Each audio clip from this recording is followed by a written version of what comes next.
Before we get into this, I have no course to sell you. I actually have nothing to sell you. I do this because I actually do e-commerce for a living and make my money from e-commerce. Therefore, I feel like I'm somewhat qualified to speak about this stuff. And I do this because I'm trying to build a personal brand right now, trying to make some cool connections. And to be honest, I've been speaking too much to my girlfriend about all this stuff, and she's sick of hearing all about my ROAS and my CAC, at least that kind of CAC. So with that being said, let's jump into this.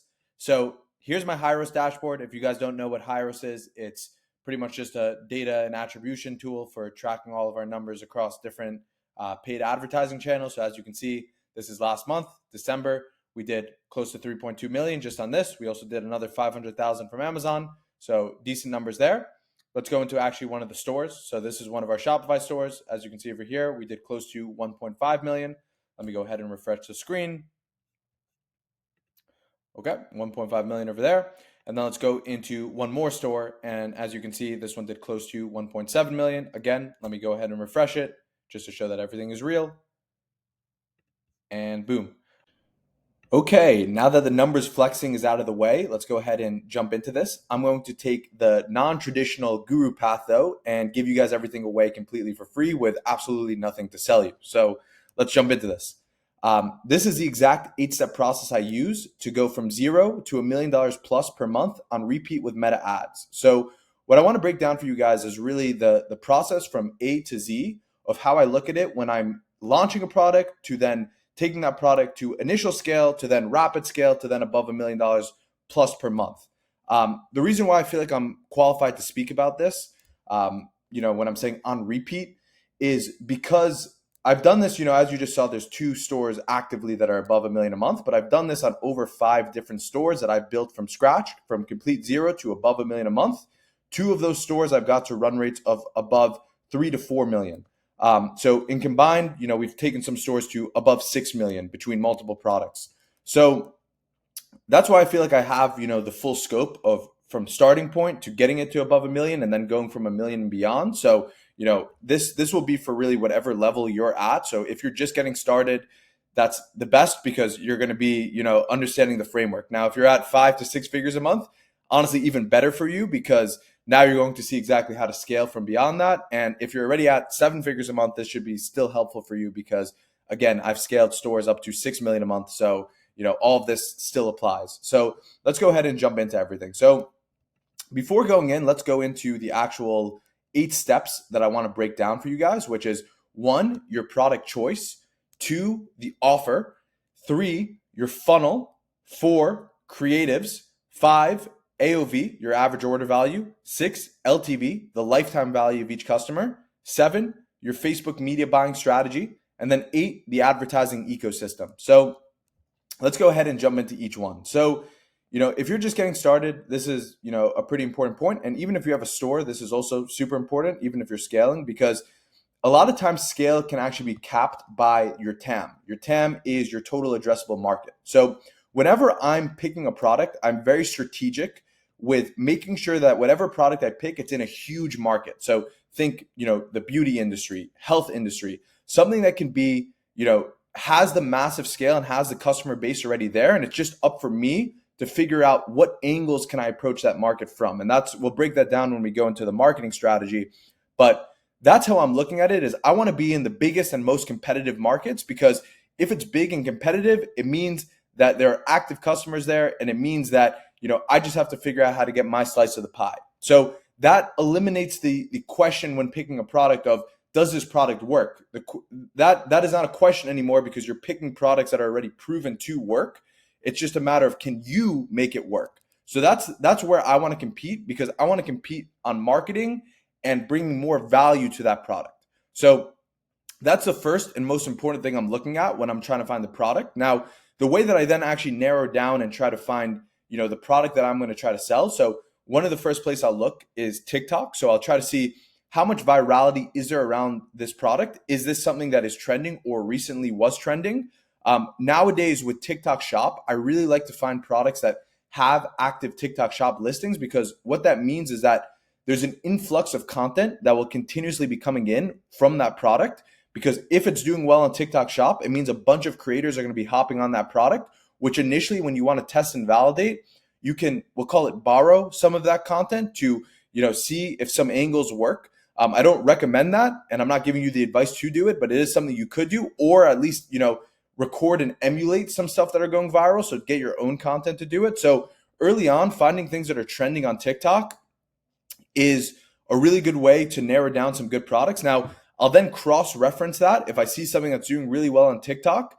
And by the way, when I'm talking about things that are doing really well on TikTok, again, it has to fill in that first criteria of what I mentioned. So it has to be something that's not just a gimmicky, trendy product. It has to be something that, this is like, a pair of shoes, right? Or some leggings, right? It's something that can be super broad that fits into the huge total addressable market that happens to be trending for whatever unique feature I might be seeing on TikTok, right? That's how I can get some ideas.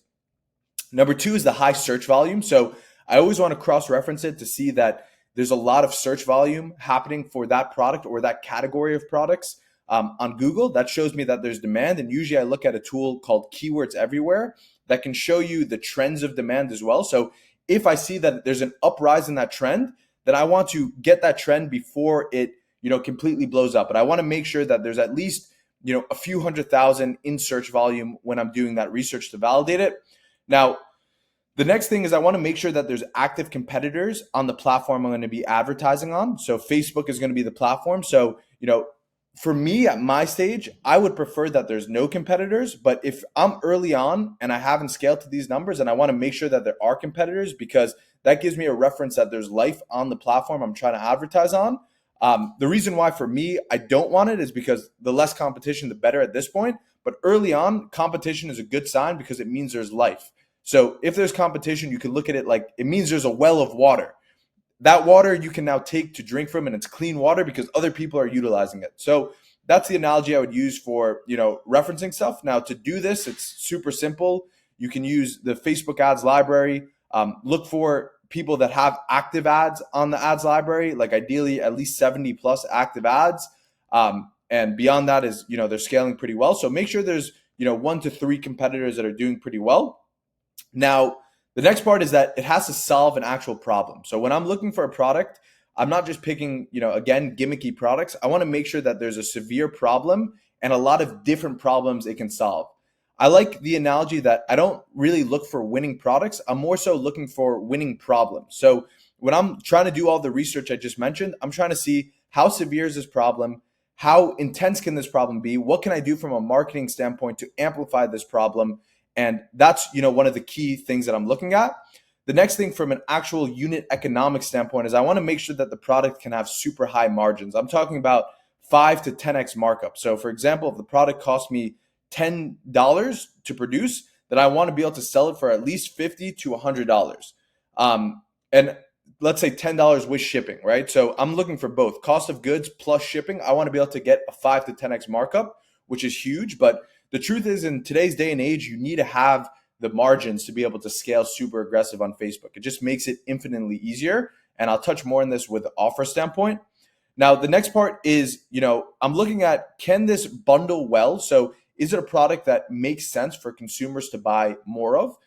So for example, like let's say a skincare cream, that is, something that people will have to use ideally every 30 days. So it's something that if you sell them more upfront at a better price, it will make more sense for them to buy, which will tie into the other point that I said of average order value. So if I know that, then I know that I can sell it for a higher average order value, which is super important.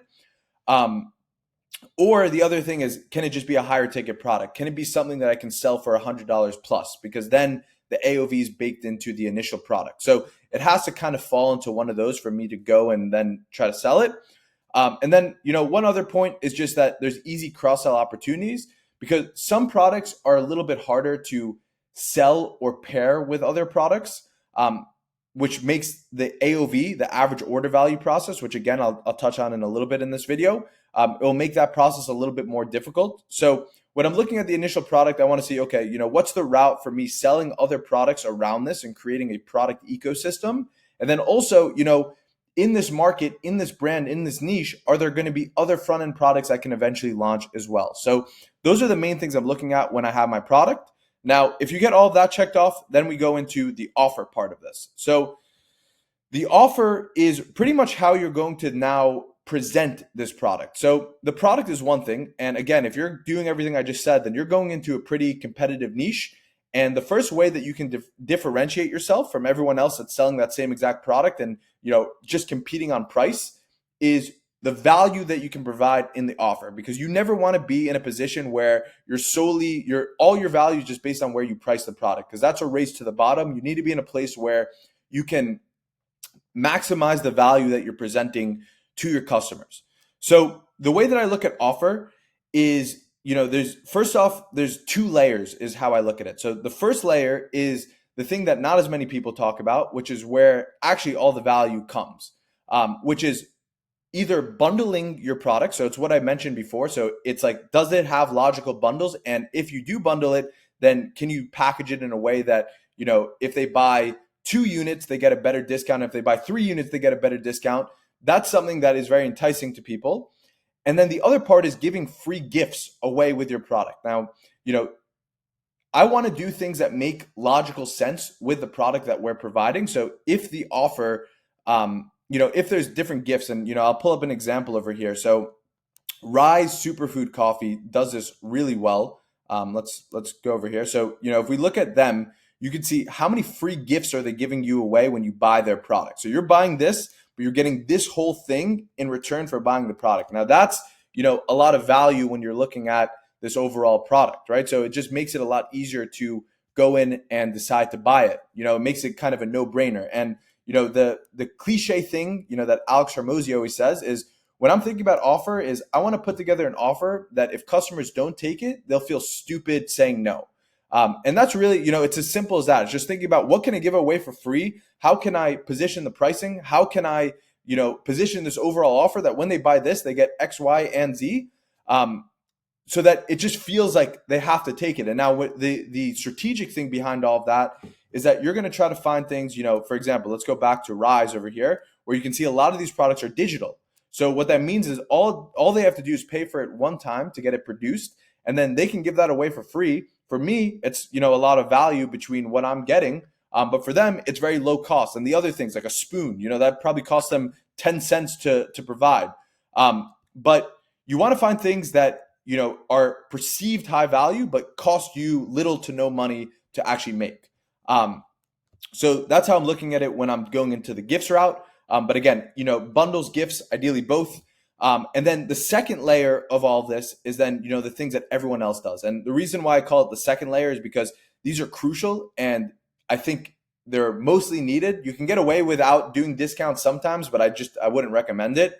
So that's, things like discounts, the money back guarantee for 30 days, maybe 60 days, giving scarcity. So, letting people know that there's limited stock available, whatever it may be. So those are the things that are, crucial to the offer, but it's something that's much easier for everyone else to emulate. So layer one is where you really want to focus on how can you make the most valuable offer possible. And then layer two are the things that you just have to add on to make the offer more valuable. So, and then lastly, I want to just talk about a subscription component, because the offer is where you can get so much leverage later on with scaling. So Rise, again, let's go back to them because they're the perfect example. So if you notice, every single order is a subscription. So your only option when you go to their website is to subscribe.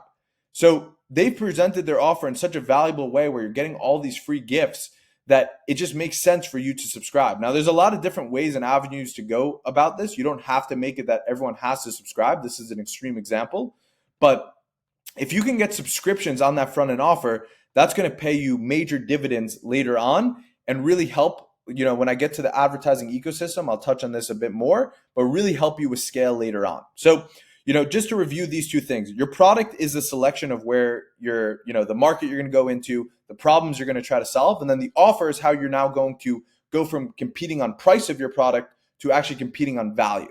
So once you have these two things, then we can go into, let's skip over. I'm going to come back to that and go into the funnel, because this is where you're going to now house this product and this offer. So there's really 4 main steps that I look at when I'm building a funnel.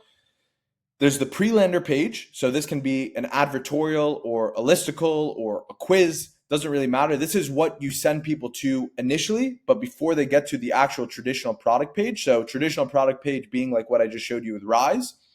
Then there's the product page, then there's the checkout, and then there's the upsells and downsell flow. So let's touch on each of these parts, right? So the pre-lander page, this is where you can do a lot more education to your customer. So, and I like to think about this in this order from product, offer to then funnel, because these are the assets that you need to build in this exact order to then go and launch it with your creative. So you have to send the creative somewhere. So I like to go backwards from product, offer, funnel, and then we'll touch on the creatives, and then we'll talk about the actual like media buying strategy of all this.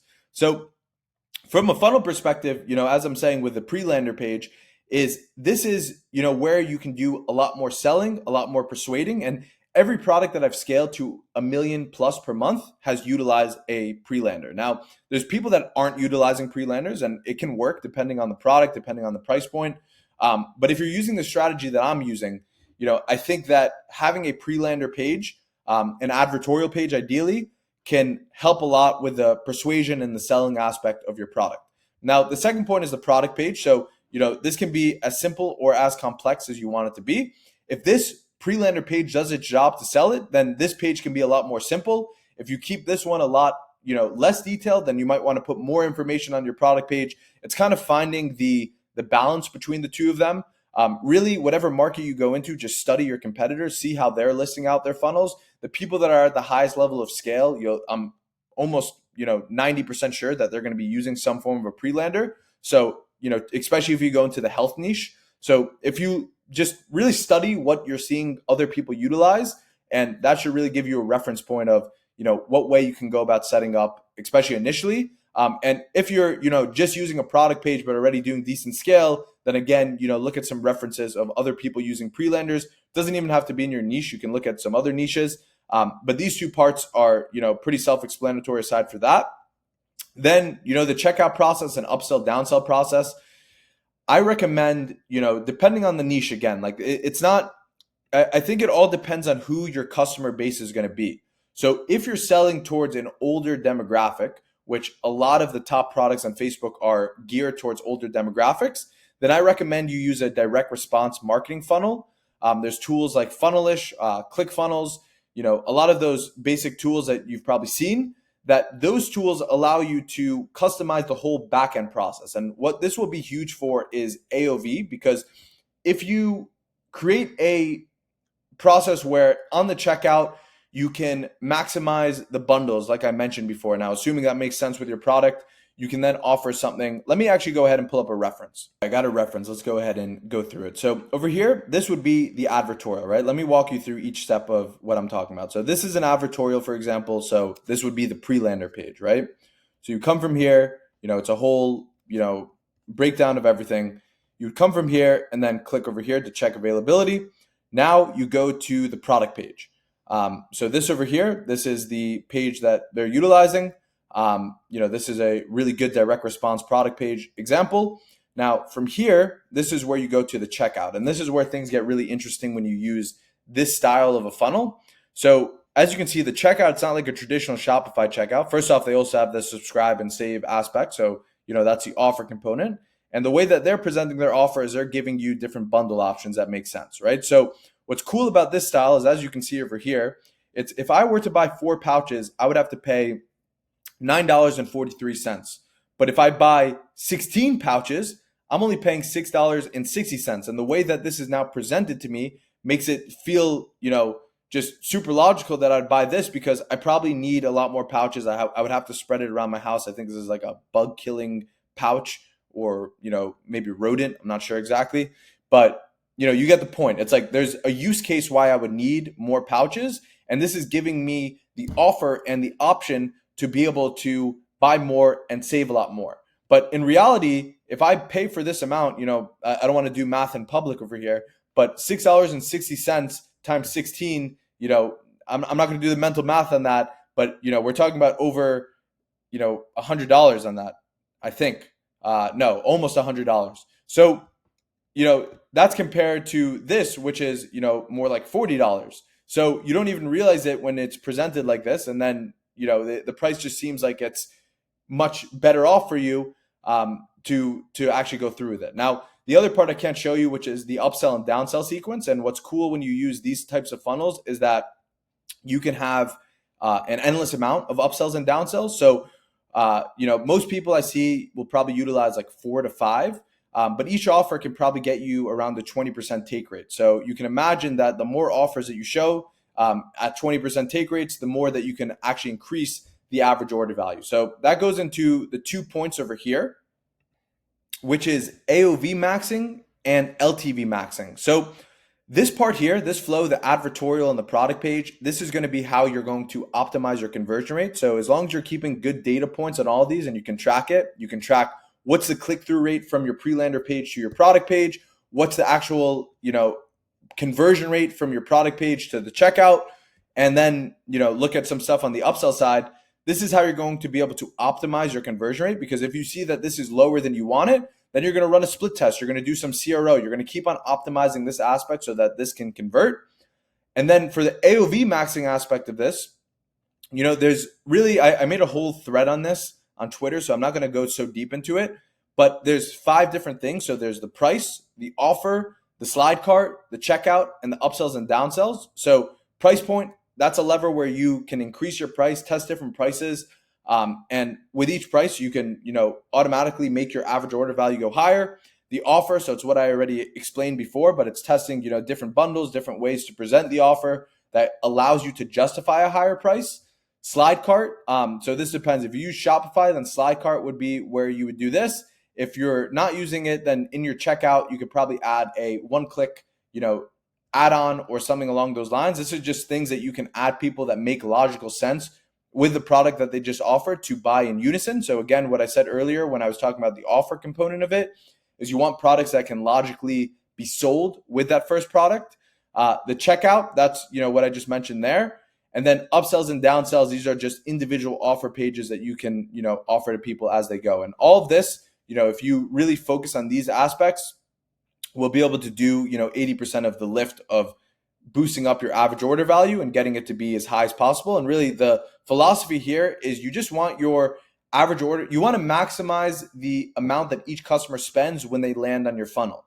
Now, LTV maxing is, the only 2 things I'll talk about on this aspect is pretty much what I showed you with Rise, where, try to test something that you can have a subscription component on that front end offer, or what I even showed you with Bug MD, where you give people the option to subscribe. Obviously, that has to make sense with your product. And then the rest of it is really just retention efforts on the back end. So, it's less of a front end job. It's more so figuring out how to keep customers subscribed once you get them to become a subscriber, which is, first off, your product has to actually be good. That's the most important thing. But then, making sure that you're communicating with them, making sure that they're getting value, giving them free gifts, a lot of stuff like that. So, we can touch much deeper onto it, but to keep this going, let's move to the next stage, which is now your creative. So let's just recap real quick before we go in. At this point, you have, a product that you went through the research criteria that I, just presented. You now have it in an offer that will make sense, and you have your funnel built out in a way that's logical. Now it's about the creatives aspect of it. So remember when I told you about the addressable market?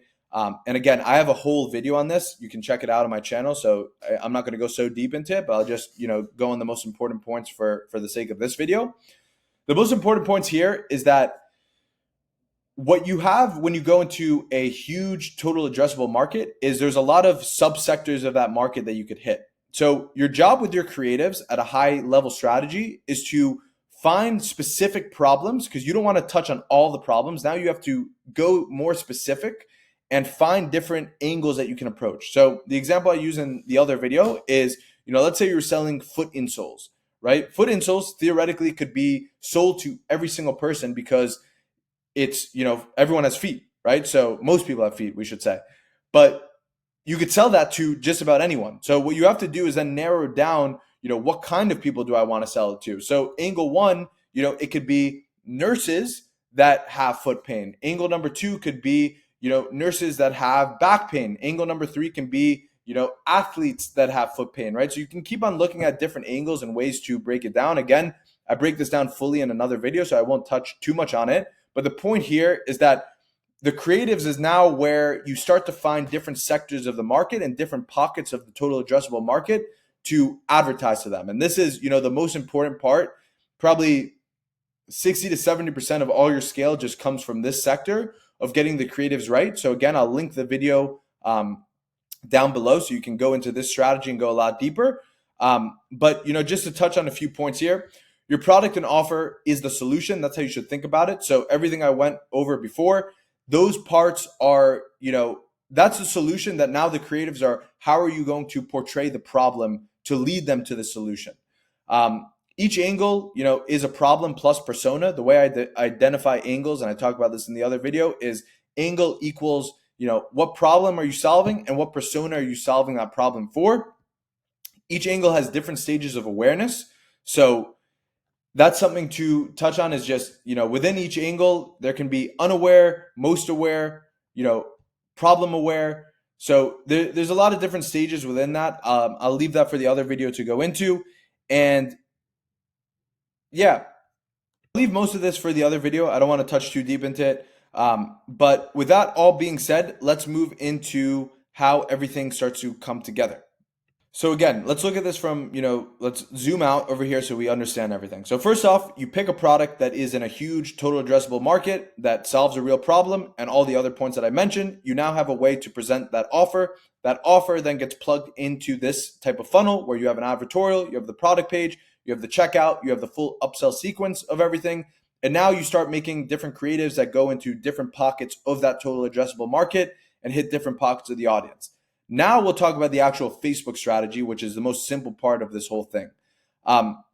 Really, the way I look at it is there's the CBO campaigns and the ABO campaigns. I try to keep it and narrow it down to one main CBO, one main ABO. Sometimes I divert from that a little bit. Within the ABO, this is, people really neglect this these days, is what I've noticed. No one really talks about audience testing at this point. And when I'm talking about audience testing, I'm not talking about, interest or lookalikes. All that I think is pretty irrelevant. But what I am talking about is, a lot of the times what you can see, especially if you've scaled and then have had dips in your sales, is a lot of times if you just give full control to the algorithm might divert from who your ideal customer and who your ideal target audience is. So sometimes you want to reset that audience by doing different audience sets of targeting. So when I'm looking at targeting, I do data breakdowns within our Facebook ads manager, and I'm looking at, basic things like what's the main age range that's doing well for us. I'm looking at different things like what devices and platforms are working for us. So, between Facebook, Instagram, what works well for us, and, really just Android versus iOS, we can keep on breaking different things down like that. But those are the types of things I'm looking at when I'm doing my audience testing.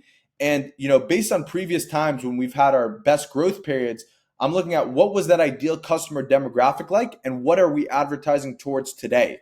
And if there's been some major shifts, like above a 5 to 10% difference, then I'll start to segment those out and do specific tests around the audience within the ABO campaign. And I find that this does two things. One, it's more of a theory that I have, but I think that if you feel like your results are starting to go not in the direction you want, I like to do this to reset the audience, because every time you're testing stuff with your pixel is learning from that. So if you're forcing different audience tests around what is your most qualified type of audience, and if Facebook has shifted from that, now you're allowing the pixel to start to learn from that. That's a theory that I have. I can't put conclusive evidence, but that's what I've noticed, and I've had a lot of scale after doing that whenever we've had times of dips. And then the other part of it is that you're also just narrowing down your audience, so that if you can get results with that audience, you can now take that data and move that into your CBO campaign. So I like to test all of these different aspects and understand, what actually works, rather than just giving complete control to the algorithm, which is mainly what I do with the CBO campaigns. But that's kind of my main objective with the ABO, is to cycle these different segments of the audience. Now, the next part I try to do over here is I test creative batches to get the actual data. So the problem with CBOs is I use the DCT method, which is, the problem if you've run DCTs is that it's very hard to actually get data breakdowns, because a lot of it's shifted to what they call flexible ads now. So you can't actually see the performance of an individual ad. So I do this when I want to also see, I don't do this for all our creatives test, but if we have something that's picking up some traction, I'll move it over into an ABO so I can segment that further and really get the further data details on the ads. Number three is, then once I have that, I'll push those high performing creatives. So now I'll have, massive ad sets that can spend a ton in my ABO ad sets. And then with these campaigns, I'm just trying to cut every 3 days just based on the KPIs that I have. So, I'm looking at the numbers, and if things aren't performing, I'll cut it over here so that I'm not wasting spend, because CBO kind of automatically filters that for you. That's the nice part about CBO. With ABO, you got to do that more manually. Now for the CBO, this is where I'm going to test larger batches of ads. And transparently, I'm trying to move a lot more into this because I had been doing a lot of testing with ABO, and now I'm trying to move everything into, doing all of the tests with CBO, because the advantage you get with CBO is that you're letting Facebook pick where it wants to spend your budget. So if you use a CBO campaign, you can just test a bunch of creatives, and if Facebook doesn't think it's qualified to do well, then it just won't spend. So what that does for you is that it allows you to preserve a lot of your budget, rather than if you were to manually test stuff with ABO, then you have to automatically usually test at least $100 to $200 on each creative set to identify if it works or if it doesn't. So that's a really good part about doing the CBO method, is that you can test a large influx of creatives with the DCT method to then see what works or what doesn't. My goal is always to preserve ad spend, like I just mentioned. And then the other part here is usually when I'm going into different countries, I'll set up different CBO campaigns that I can scale into. So I'm not usually doing that with ABO. I'm doing that with CBO because whenever I'm moving into different countries, it's things that are already proven. So I'm just taking the best performing DCTs and I can move that into different country and different regions. And then number 4 is I can define audiences better, based on what I find from the ABO campaign. So if I know that, this is the ideal age range, then I'll narrow that down in some of the CBO campaigns. Or if I know that, for example, Android doesn't perform well for us at all, then I might just isolate things and put it into iOS. If it's a product that's for both men, from the data that I have, then, I might narrow that down. So those are the examples of how I would utilize these two campaigns together for my meta strategy. Now, for scaling, super simple. Every single day, all I'm doing is I start, usually 8 a.m. in the morning. My media buyer will go in there at 4 to 5 because at the end of the day, we have to kind of adjust different budgets. So 4 or 5 a.m., he'll adjust the budgets. 8 to 9 a.m. is when we'll first start increasing budgets. So depending on what works, we'll adjust the budget by 25 to 100%. And we'll do that every 3 to 4 hours for the rest of the day until around 8 or 9 p.m. That's where we won't scale anymore. So just throughout the day, we're pretty much just surf scaling based on what's performing. We'll move budgets 25 to 100%. But the same goes with also decreasing. So we're always trying to level things out. So if something is not working or not performing as well on that day, we'll then decrease it. And this is all just based on the day view. So it's based on today's data, not on previous data for how we're going into scaling. So that's the meta strategy. Now let's just talk about, again, I have another full video that I'm going to launch on this. So I'm not going to go too deep into this, and this video is already getting longer. So I'll try to keep this just high level of what I'm looking at here. Now that you have the meta ad strategy, that's how you're going to actually, get to your audience, right? So all of this stuff that we put together between the product, the offer, where we're hosting it on the funnel, the creatives and the tests that we're doing to try to find these different angles. Now we're putting that all into the Meta platform to now find that audience for us. So, that's the best channel to do all that with. But the way that you're going to actually get the most efficient ad spend is through having your advertising ecosystem set up. So once you start to get some momentum, what's really good is, first off, you need to have email and SMS set up. That's super crucial, because what happens is when people come to your site, you can probably get around 20% of them to give you your email. And if they don't buy then and there, which most people won't, you can follow up with them on emails, have abandoned cart flows, just reach out to them there. And now you own that customer rather than having to then retarget them on Meta and pay a lot more. So this is going to make your Meta ad spend way more efficient. So that's the most important thing to get set up first and foremost.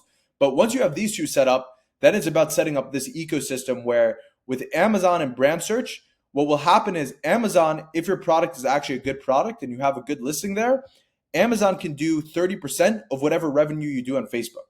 So essentially what that is, and by the way, that revenue that you're doing on Amazon, you can do that at little to no ad spend, which means the return on ad spend you're going to get can be up to 10 times.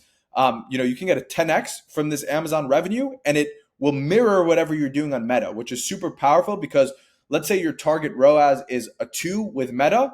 if you have this Amazon setup that can do 30% of sales, you can probably move that ROAS target down to like a 1.6.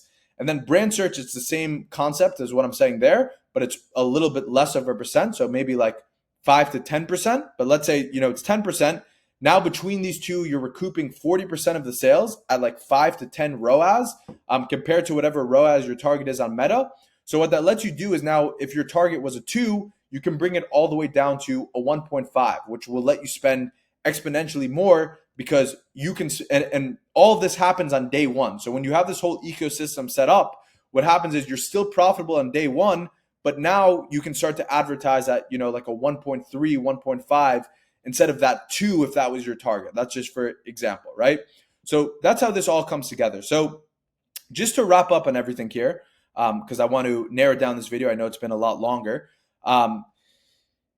All this, is just a high level strategy on each of these. So, you need to pick the right product. You have to have the right offer. You have to have a well optimized funnel that you're continuously optimizing week over week. So you got to be running, conversion rate optimization tests, trying to maximize your average order value, trying to make sure that, you can have some LTV component. That's just going to make scaling way easier. You don't need to have it. It's really, you have to have average order value or LTV. If you can have both, that's where it just gives you a major advantage. Creatives, you have to be able to find different angles and you have to be able to optimize those existing angles. Facebook scaling is easier than ever. So if you have all of this, scaling is going to be super easy on Facebook. And then Facebook scaling becomes even easier when you give it the support from these surrounding channels over time. So all this is, what you need to get to, the $1 million a month. You can take it, whatever stage you're at, you can, take parts of these strategies and try to apply it. To actually implement this, I just want to give a framework that I look at, and I'll end off on this just so, I give you guys some actual execution and tactical steps on any of the points I just mentioned. So I use something what I call the learn, study, practice, repeat framework. It's something that I created myself just for me to mentally understand how I learn things. So the part of learning is, pretty much what I just presented to you is the learning aspect, right? I just showed you exactly A to Z what you need to do to scale to $1 million a month. I'm not holding anything back here. So now that you understand the strategy and you've learned that and you understand the frameworks, now the next step is actually studying everything I said. So when I'm talking about studying, I'm talking about looking at how everything I just said applies in the actual market. So based on the criteria I told you for products, study how other, very successful high-level brands that are doing $100 million a year, what kind of products are they selling? And a lot of the times you'll see that, it's pretty broad-based products that are scaling. So study how that actually, looks in the market. Again, for the funnels aspect, you can look at how are competitors, setting up their funnels from, the pre-landing page to the product page to the checkout, buy their products, see their upsell sequence. Study everything. Study how everything that I'm talking about is actually applied in real life, not just what I'm telling you in theory. Take it, study it, understand it. Once you understand it, actually practice everything that I'm saying. So take what you're seeing and what you've learned from this video, see what you've studied in the market and how other people are presenting it, and actually take a crack at doing your own version of it. Try to write your own copy. Try to, do the research to find your own product first and foremost. Try to come up with your own ideas based on everything that I've told you in this video and what you see working in the market. Use both of those as your reference point of what you're learning here or learning in general and what you're, studying that's currently and actively working in the market to then make those, make how you're actually going to go about putting it all together and practice it.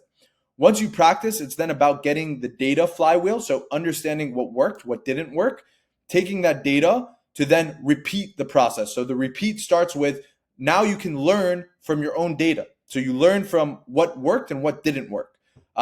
That's your reference point. Again, you can then start to study, get new ideas from studying the market, understanding what you can apply based on what you've just learned from the tests and practice that you already put together. Again, now practice more, change and iterate based on what you just learned from your own data, from what you've studied in the market, test again, and then just keep on repeating this flywheel. So hopefully that gives you guys a very tactical way of how I would go about taking all this information I presented you to actually get to your first $1 million a month, or, if you're already at $1 million a month, scale beyond $1 million a month.